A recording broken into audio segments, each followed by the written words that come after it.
looking everywhere, that's how the story goes. Grab your gear, hold on. Welcome back to the Zombie Story Zone. Tonight, I'm bringing you a story that's unlike any other. A mystery thriller about a new kind of zombie. One that only comes out when the sun goes down. In the quiet town of Black Hollow, darkness isn't just a time of day, it's a curse. The townspeople live in constant fear of creatures that lurk in the fog. Zombies that are sensitive to sunlight, but deadly once night falls. Our story follows Maya, a brave young woman who returns to her family's old farmhouse, only to discover that the nightmare is real and far closer than she ever imagined. When she meets Caleb, a man caught between the living and the undead, she's pulled into a terrifying secret that has haunted her town for centuries. But this isn't just a tale of monsters. It's a story of love, betrayal, and a fight against a darkness that lives not just outside, but inside. So get ready for a journey into the shadows, where every heartbeat could be your last, and the line between friend and enemy is blurred.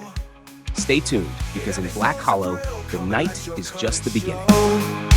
Fight or flight will unite as the horror unfolds in the zombie story zone. Adventure never grows old. Everyone in Black Hollow knew the rules. Don't go out after dark.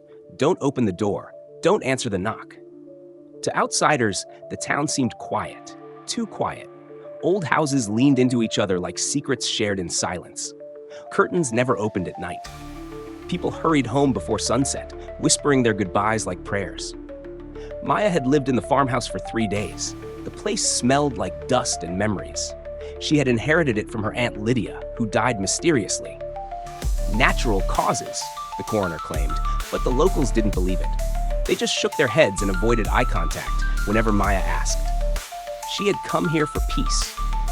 After her ugly breakup and months of sleepless nights in the city, this lonely little town seemed like the perfect escape. She was wrong. That evening, as the last of the sunlight slipped away, Maya lit a few candles, pulled her blanket tighter, and settled down with a book. Outside, the wind picked up, and with it came the familiar creeping fog. Thick, white, and strangely quiet. It slid over the fields like smoke from an invisible fire. The house groaned with age. The trees scratched at the windows, and then knock, knock, knock. She jolted upright. It wasn't loud, but it was clear, deliberate. She held her breath. Then came a voice, soft, hoarse, but unmistakably male. "Please, I need help." Her heartbeat drummed in her ears. "Who's there?" she called, trying to sound brave. No answer. Slowly, she crept to the window, peeled back the curtain just an inch. A man stood on her porch, shirt torn, blood on his chest, fog swirling around his feet. He looked injured. His face was pale, but his eyes glowed faintly silver. "You shouldn't be out here," she whispered through the door. "I didn't choose this," he said. "They're coming. Please, let me in." And against every warning she'd ever been given, Maya unlocked the door. The man stumbled inside, one hand clutching his side. Blood stained his shirt, dark and wet. His skin was pale as moonlight, and his eyes, silver, sharp, strange, seemed to shimmer in the candlelight. Maya hesitated before closing the door behind him, her fingers lingering on the lock. Something about him felt wrong, but he looked so broken, so human. "I'm sorry," he gasped, sinking onto the edge of her couch. "I didn't know where else to go." She grabbed a towel and knelt beside him. "You're bleeding. Let me help." As she pressed the cloth to his wound, he winced but said nothing. His body was cold, unnaturally cold, but he didn't seem in pain. "What happened to you?" she asked, glancing up at him. He looked away. "I was attacked in the woods. I think they followed me." "They?" He didn't answer. Instead, he studied her face as if trying to read her thoughts. "You're not like the others in town," he said. "You didn't hide. You opened the door." "I probably shouldn't have," she replied, standing. "People here are terrified of what's out there. They say things come out at night." "They're right." The words hung heavy in the air. Maya's heart beat faster. "Who are you?" "My name is Caleb," he said softly. "And if I'm not gone by morning, you might not be safe." She narrowed her eyes. "What does that mean?" He looked down at the blood-soaked towel, then back at her. "There's something inside me, changing me. I'm not like them. Not yet." Her breath caught. But when their eyes met again, there was no fear in his gaze, only sorrow. And something else. Desire. "I can leave," he whispered, "if you want me to." Maya paused. She should have said yes. But instead, her voice came out quiet, almost trembling. Stay. That night, Maya barely slept. She sat in the dim glow of candlelight, watching Caleb doze on the couch. His chest rose and fell slowly, too slowly. And his skin, it wasn't just pale. It looked almost translucent, like moonlight trapped under glass. She couldn't stop thinking about what he'd said. There's something inside me, changing me. Outside, the fog thickened. It curled against the windows, pressing in like fingers searching for a crack. The trees groaned. A low humming rose in the distance, soft at first, but growing. Then it started. Scratches at the walls, groans just beyond the glass. Maya's breath caught as she stepped toward the window and peeked through a sliver in the curtain. Figures moved in the mist, dozens of them. They shuffled through the fog-covered field, arms stiff, heads twisted at unnatural angles, faces half-eaten, skin peeling in strips, eyes milky and blind, yet somehow locked onto her house. Zombies. She staggered back, nearly tripping over a chair. Caleb was suddenly awake, standing beside her. He didn't speak, but his expression said everything. You knew they'd come, she whispered. He nodded slowly. They follow the fog. It protects them from the light. They only come out at night. Why? They're cursed, he said. Long ago, the people of this town made a deal. To survive, they offered the night something in return, sacrifices. She looked at him, her voice barely a whisper. You were one of them? I was bitten, he admitted, but I escaped before the change could take me. I've been running ever since. She stared at him, her heart torn between fear and something deeper. Trust, attraction. And in that moment, as the dead clawed at the walls and the night pressed tighter around them, she realized something terrifying. She wasn't afraid of Caleb. She was afraid of losing him. The scratching outside grew louder, more desperate, more real. It sounded like dozens of fingernails scraping the wood, trying to get in. Maya backed away from the window, heart pounding. How are they not breaking in? They can't, Caleb said. Not yet. The barrier holds for now. Your aunt knew how to protect this place. My aunt? She asked, eyes wide. What do you mean? Caleb walked to the fireplace and pulled an old, dust-covered book from the mantel. It was the same one Maya had found days earlier but hadn't dared open. She was one of the last keepers, Caleb said. She knew about the deal this town made, the curse, the creatures in the fog. He opened the book. The pages were filled with symbols, drawings of twisted figures, and stories that read like folklore, but weren't. Decades ago, he continued, Black Hollow was under siege. A spirit from the woods, ancient powerful, rose up and demanded tribute. It offered the town peace in exchange for flesh. Maya's hands trembled. What kind of spirit? Not a ghost, not a demon, something older. It feeds on fear, pain, and it breeds its army in the dark. Anyone it kills becomes one of them. She stared at the book. So the town just agreed? They did more than agree, Caleb said bitterly. They chose people, outsiders, drifters, and when they ran out, they started offering their own. Maya felt sick. And my aunt? Was she part of it? She tried to stop it. That's why they silenced her. The scratching stopped. Silence fell, heavy, unnatural. Maya turned slowly toward the door. A soft whisper slipped through the keyhole. Maya! Caleb grabbed her arm. They know you're different. The spirit can smell it. Smell what? She whispered, barely breathing. Caleb met her gaze, and for a moment, his silver eyes flickered to something darker. Hope, he said. The fog had retreated by dawn, leaving the world wet and silent. The creatures vanished with the darkness, but the sense of dread remained, like smoke after fire. Maya stood at the edge of the forest with Caleb beside her, the book clutched in her hands. Her fingers traced the rough cover, feeling the weight of her aunt's legacy. We go now, Caleb said, voice low, before night returns. The forest was thick and cold. Every tree leaned inward like it had something to hide. Sunlight barely touched the forest floor, and the air smelled of moss, rot, and something faintly metallic. What are we looking for? Maya asked. The altar, he said, where the town first made the deal. That's where the spirit lives. Maya followed close behind, her heart beating too fast. Caleb moved like a shadow, silent but alert, eyes constantly scanning the trees. You're changing, she said quietly. I can feel it. He stopped and turned to her. I know. Are you afraid? I'm afraid of what I'll become, he admitted, but not of dying. Maya stepped closer. The forest seemed to still around them, as if listening. Last night, you could have run. You didn't. Caleb's silver eyes softened. Because I saw something in you. Something worth fighting for. She reached out, her fingers brushing his cheek. His skin was cool, but the spark between them was warm and electric. I don't care what's inside you, she whispered. I care who you are. Their lips met, soft at first, then urgent, like two people clinging to the last moment of peace before a storm. But then the ground beneath them trembled. A voice echoed through the trees, deep, hollow, ancient.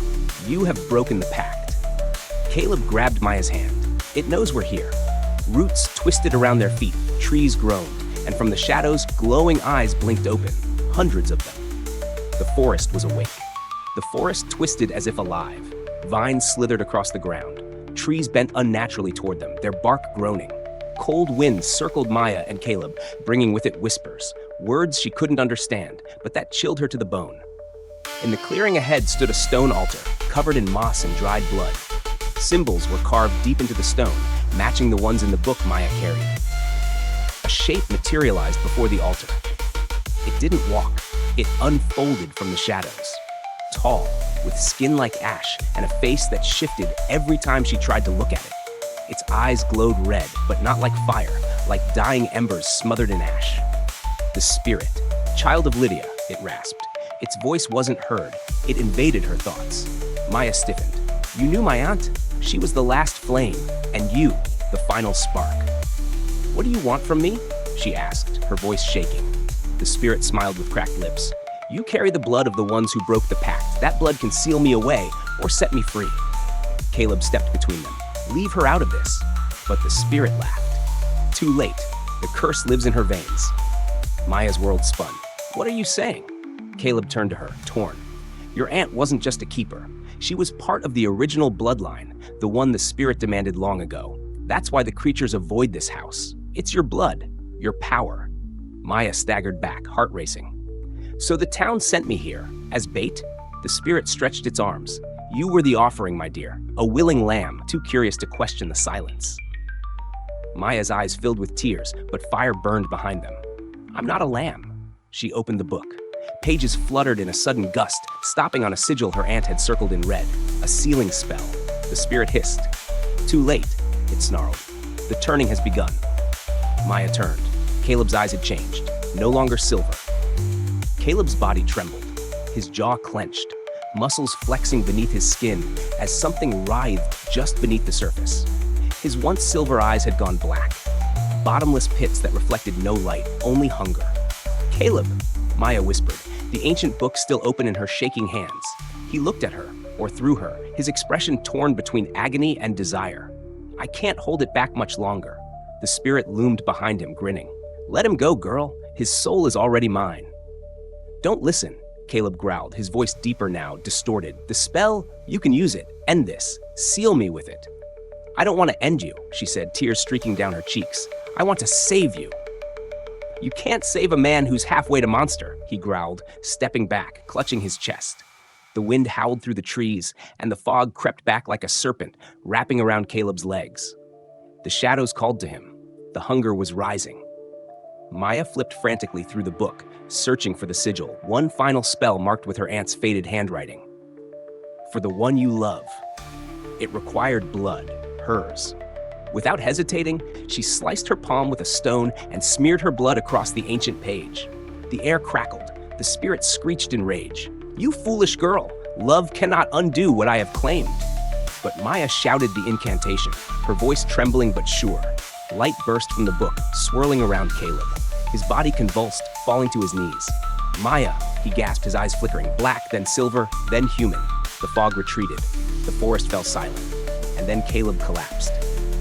She rushed to him, cradling his face. Caleb, Caleb! He opened his eyes slowly. They were silver again, but wet with tears. You brought me back, he whispered. You chose me. Maya smiled through her tears. I loved you before I even understood what you were, she said softly. But deep in the woods, something still watched. Something ancient, waiting. The pact was broken, but the night was far from over. When Maya and Caleb returned to the farmhouse, the sun was low on the horizon, casting long shadows across Black Hollow. But something was wrong. Windows were shuttered tighter than before, doors bolted with extra locks, and the streets were empty. As they stepped toward the town square, a cold wind whispered through the trees. From the shadows, figures emerged, men and women with hard eyes, faces lined with fear and suspicion. The mayor stepped forward, his voice grim. "We warned you, Maya. The blood you carry is dangerous. It brings the curse back with it." "We broke the pact," Caleb said quietly. "The spirit is weakened." The mayor shook his head. "You don't understand. The curse isn't just a spirit, it's a protection. Without it, the dead will rise all day, all night." Maya's heart pounded. But that's the nightmare we've lived with. The sacrifices, the fear. "Better fear than death," a woman spat from the crowd. Whispers grew into murmurs, murmurs into shouts. "They want to burn you out." Caleb stepped in front of Maya. "We saved the town, but you're blinded by fear." A man lunged forward, wielding a torch. "Stop!" Maya shouted, raising her hands. Her voice rang out, powerful and clear. "Listen to me. I carry my aunt's blood, the blood of the keepers. I have the power to end this curse forever." The crowd hesitated. Suddenly, a child stepped forward, a little girl with wide, curious eyes. "Please," she said softly, "don't be afraid." Maya smiled, kneeling down. "Sometimes fear makes us forget what's real," she said. The crowd's anger faltered, replaced by uncertainty. But as the sun set and the fog crept back again, Caleb looked at Maya with a grave expression. "We may have won the battle," he said, "but the war has just begun." And deep beneath the earth, something ancient stirred, waiting for the perfect moment to rise again. The night was thick with fog as Maya and Caleb stood outside the farmhouse, the town behind them uneasy but silent. The mayor's warnings echoed in her mind, but she felt stronger than ever. "We ended the curse," Maya whispered. "The spirit is gone." Caleb nodded, but his gaze was distant. "Or so we hope." Suddenly, the old book in her hands flipped open by itself. A hidden page revealed a new symbol, one she hadn't seen before. It was a mark, her mark. "Wait," she said. This isn't just about the town. It's about me." Caleb stepped closer. "What does it mean?" Maya read aloud. "The bloodline is not just a protection, it's a prison." Her breath caught. The spirit had lied. She was not just the key to ending the curse, she was its anchor. "If I leave Black Hollow," she said, voice trembling, "the curse will spread beyond these woods. The zombies, the fog, they will rise everywhere." Caleb's eyes widened. "Then you have to stay." Maya looked up, meeting his gaze. "I can't," she said firmly. "If I stay, I'm trapped. But if I leave..." A low growl cut through the fog. From the shadows, the creatures emerged, but this time, they didn't attack. They bowed their heads. One stepped forward, a familiar figure, the old woman from the grocery store. "You carry the curse," she said softly, "but also its end." Maya's heart pounded as the fog swirled around her, whispering promises of power and freedom. Caleb took her hand. "We fight this together." Maya looked toward the horizon, where the first light of dawn began to break.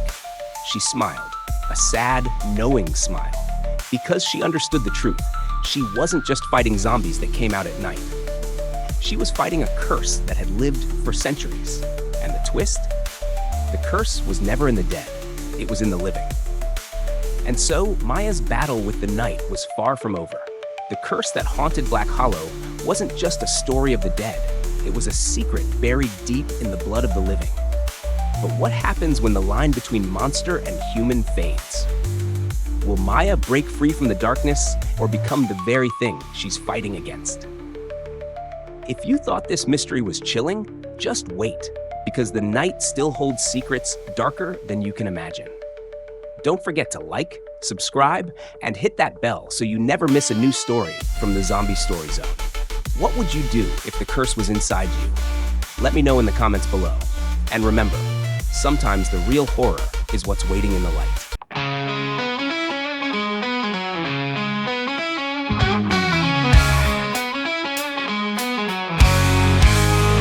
In the shadows of the night, where the moonlight glows, the zombies lurking everywhere, that's how the story goes. Grab your gear, hold on tight, it's a wild